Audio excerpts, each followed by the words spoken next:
अस्सलाम वालेकुम व्यूअर्स, आज हम गुड़ वाली चाय बनाएंगे। बहुत ही मज़े की होती है और ये बहुत ही हेल्दी ऑप्शन है। जो लोग चाय बहुत पसंद करते हैं तो चलें जल्दी से स्टार्ट करते हैं।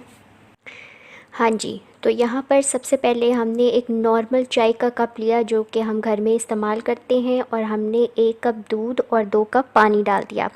अब जो मेरे पास दूध है वो बहुत ज़्यादा पतला नहीं है, तो इसलिए मैंने यहाँ पर 1 कप दूध और 2 कप पानी डाल दिया है। अगर आपके पास जो दूध है वो गाढ़ा नहीं है तो आप 1 कप पानी और 1 कप दूध की रेशो से इसको बना सकते हैं। तो यहाँ पर 1 कप दूध और 2 कप हमने पानी लिया है, और ये पकने के बाद तकरीबन 2 से 2.5 कप जो है वो चाय बनेगी। दूध और पानी शामिल करने के बाद साथ ही हम इसके अंदर गुड़ शामिल करेंगे। ये मैंने इतना सा टुकड़ा डाल दिया है, बाद में हम चेक कर लेंगे, अगर ज़रूरत पड़ेगी तो हम इसमें मज़ीद डाल देंगे। और अगर ये पिसा हुआ गुड़ आपके पास हो तो फिर आप जितने चम्मच चीनी इस्तेमाल करना चाहते हैं आप उस हिसाब से इसमें डाल सकते हैं। अब हम इसको बॉईल करेंगे। जी, तो दूध बॉईल होना शुरू हो गया है। अब हम इसके अंदर नॉर्मल 2 चम्मच पत्ती डाल देंगे। अगर आपके पास जो पत्ती है वो बहुत ज़्यादा तेज़ नहीं है तो आप थोड़ी सी ज़्यादा भी शामिल कर सकते हैं। मैं यहाँ पे नॉर्मल पत्ती रखूँगी, ना कम ना ज़्यादा, और आप अपने टेस्ट के हिसाब से इसको कम ज़्यादा कर सकते हैं।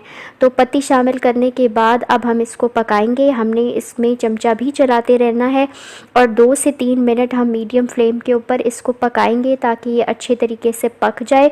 और उतारने से पहले हम इसमें मीठा भी एक दफ़ा चेक करेंगे। गुड़ के बहुत से बेनिफिट्स हैं, हमें वाइट शुगर को अवॉइड करना चाहिए और गुड़ वाली ही चाय पीनी चाहिए। बहुत टेस्टी होती है और अगर एक दफ़ा आपका टेस्ट डेवलप हो जाए तो आपको ये बहुत अच्छी लगेगी।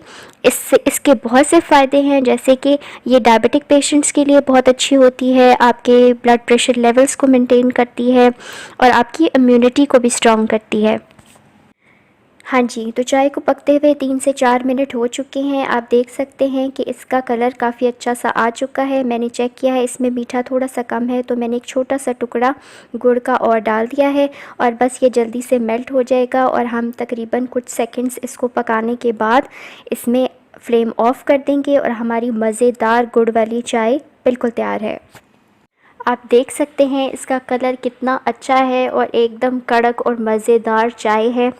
तो इसको ज़रूर ट्राई कीजिएगा, और अगर आपको ये रेसिपी और वीडियो पसंद आई है तो वीडियो को लाइक और शेयर ज़रूर कीजिएगा और मेरे चैनल को सब्सक्राइब करना मत भूलिएगा। अल्लाह हाफ़िज़।